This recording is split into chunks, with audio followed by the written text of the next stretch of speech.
Now, let me tell you something about seeing people clearly. We spend so much of our lives observing others, not just seeing them, but scanning, evaluating, measuring, labeling. We form impressions within seconds. We create stories in our minds. This person is kind. That one is arrogant. She's trustworthy. He's not. And most of the time we're wrong. Not because we're foolish, but because what we're seeing isn't the truth. It's the presentation. We see the costume, the carefully chosen words, the practiced tone, the curated look, the tailored identity, the social performance. And because the performance is so convincing, we mistake it for reality. But if you want to see someone clearly, truly, deeply, you only need to pay attention to two things: not their resume, not their social media feed, not their polished conversations or impressive vocabulary. Two things. That's all. And they'll show you who someone really is. First, how they behave when there's nothing in it for them. Second, what genuinely makes them laugh. That's it. Not what they say they are, not what they hope you'll believe, not what they've rehearsed for the world, but who they are underneath all that. Let's begin with the first one. Watch someone when there's nothing to gain.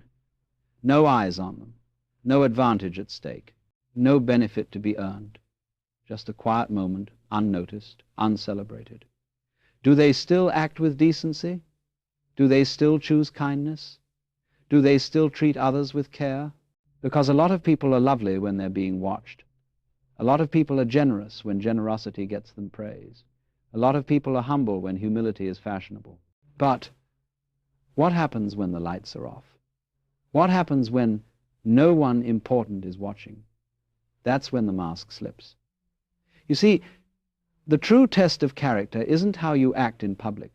It's how you behave in private, how you treat people who cannot return the favor, people with no influence, no power, no reward to offer you. Let me give you a moment to consider this.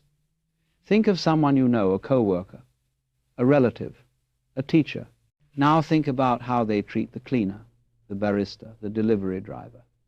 Think about how they behave when no one is applauding. That's the real them. I remember this man I once saw in a restaurant. He looked important, the kind of man who looked like he belonged in boardrooms, not cafes. Expensive suit, Rolex, confident posture. He was entertaining a guest, someone clearly significant to his career. The charm was turned up high. He listened attentively, nodded at every point, laughed at every joke, complimented everything. A flawless performance. But the moment the waiter stepped in to refill his glass, not a glance, not a thank you, not even the smallest acknowledgement. The busboy accidentally bumped his chair. He snapped, visibly irritated, without missing a beat in his conversation. And when the bread basket arrived, he didn't even look up, just kept talking, as if the server didn't exist. And right there, in that invisible moment, his truth appeared. Because anyone can perform kindness when there's applause. But when the stage is empty, that's when we meet the real actor. Character isn't who you pretend to be in a meeting. It's who you are in the hallway after it ends. It's who you are when the cameras stop rolling. When there's nothing to earn, nothing to prove, nothing to lose. You want to know someone's heart? Watch what they do when the world isn't watching. And the same applies to us. Let's be honest. Haven't we all had those moments? Moments where we didn't say thank you, where we looked past someone, moments where we decided this person doesn't matter because they had nothing to offer us. We don't always notice it in the moment, but when we reflect, we see it. And that reflection is a gift because it shows us where we're growing and where we're hiding. Now, let's talk about the second thing. What makes a person laugh? Not what they pretend is funny. Not the social chuckle in a polite group setting. I'm talking about real laughter, the kind that slips out without permission, because laughter is honest. You can fake words. You can fake a smile. But laughter is raw, it's fast, it bypasses the filter. And what makes you laugh says everything about what lives in your heart. If someone laughs at pain, at humiliation, at mockery, at cruelty disguised as humor, you're seeing something very important. They might say all the right things. They might post about kindness and compassion. They might quote Rumi or the Dalai Lama. But if they laugh at others' misfortune, if they find entertainment in someone else's fall, you now know what they really value. I once knew a woman who, on the surface, was the picture of warmth and wisdom. Her bookshelf overflowed with spiritual texts. She had the right language, alignment, energy, sacred space. She volunteered at shelters. She gave talks on mindfulness. But when the gossip turned cruel, her eyes lit up. When someone told a story about someone stumbling, making a fool of themselves, she laughed from her gut. Laughed harder than I'd ever seen her laugh at anything uplifting. That wasn't a mistake. That was information. And that's how people reveal themselves. In the things they didn't mean to show you, because what we laugh at, it speaks. It speaks about what we consider worthy. It speaks about whether we find joy in connection or in hierarchy. The person who laughs with delight at absurdity, who finds joy in the innocence of life, in the shared clumsiness of being human, that person is living close to something honest, something good. The person who laughs at another's pain, they are telling you loudly where their empathy ends. And just like with kindness, this too shows up in us. You might hear a story and laugh, and later feel a little hollow inside. Not because it wasn't funny, but because somewhere deeper, you know it came at someone's expense.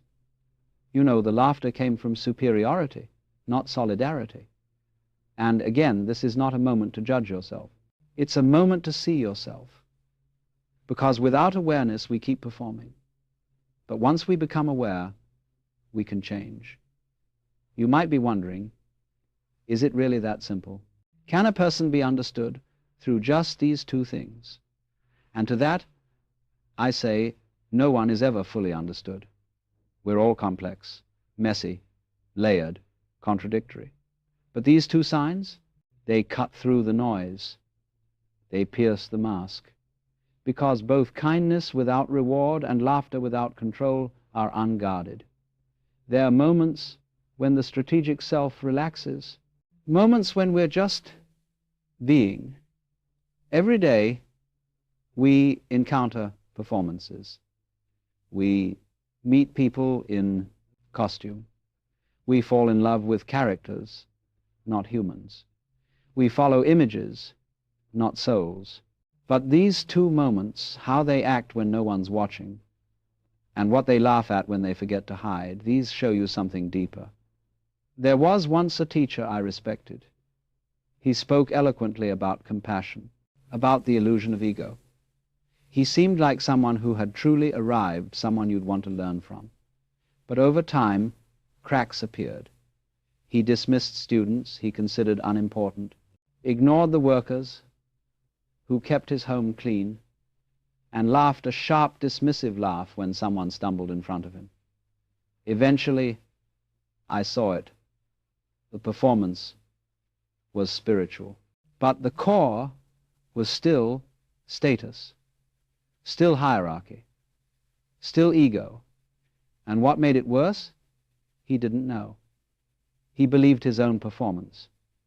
And that's the real danger of not seeing clearly. We start to believe our own stories. We mistake our image for our identity. We look in the mirror and forget there's a mask. But when you watch those two moments, kindness without gain, laughter without filters, you start to see truth again. And truth doesn't lie. So now, let me turn it toward you. What do you find funny? What kind of humor fills your lungs with laughter? Is it generous? Does it connect? Does it invite others in? Or does it push others out? Does it make you feel superior for a moment? And when no one's looking, who are you? When there's nothing to gain, Do you still offer help? Do you still say thank you? Do you still act with dignity? This isn't about being perfect. It's about being aware. Because once you really see, you get to choose. Not just once, but every day. Character is not a fixed trait. It's not a scorecard. It's a muscle you build, breath by breath, moment by moment, every time you choose compassion over convenience, every time you laugh with someone instead of at someone, every time you act from kindness, even when no one's watching. You are becoming something honest, something rooted, something real. So here's my invitation. This week, just observe. Don't force it. Just notice. Notice how people treat the ones who don't matter. Notice what kind of jokes make them laugh. Notice your own responses. No shame, just noticing. And slowly, gently, you'll start seeing people clearly. Not through the filter of their performance, not through the story they want to tell, but through the quiet, subtle truth of who they are when the performance ends. That's where the soul lives. That's where the heart is. And that's where real understanding begins. Because everything else is theater. But those two things, what you do when no one's watching, and what makes you laugh when you forget to hide, those will show you the truth. Every time